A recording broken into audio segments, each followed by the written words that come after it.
भावांना उद्या भोईपुरामध्ये सुरजीमध्ये महाप्रसादाचं आयोजित केलं आहे, तरी भावांना उद्या महाप्रसादाला अवश्य या तुम्ही. तुम्हाला शुभम दादा 2 शब्दामध्ये सांगतील. नमस्कार भावांनो, मी तुमचा प्रिय मित्र शुभम रॉय. आमच्या येथे सार्वजनिक दुर्गा गणेश उत्सव मंडळात उद्याचा महाप्रसाद, भव्य महाप्रसाद ठेवलेला आहे. सगळ्यांनी ग्रहण करायला उपस्थित राहावे. सगळे लेकरं लुकरं, घरातले आई बहिणी भाऊ वगैरे, माता पिता सगळेचे सगळे उपस्थित राहावे.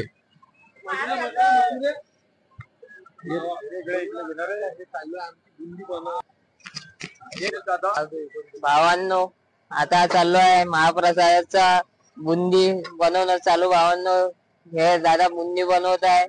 दिनेश दादा खेळपाड, आणखी हे पण दादा बुंदी काढत आहे. इकडे बुंदी बनवणं चालू.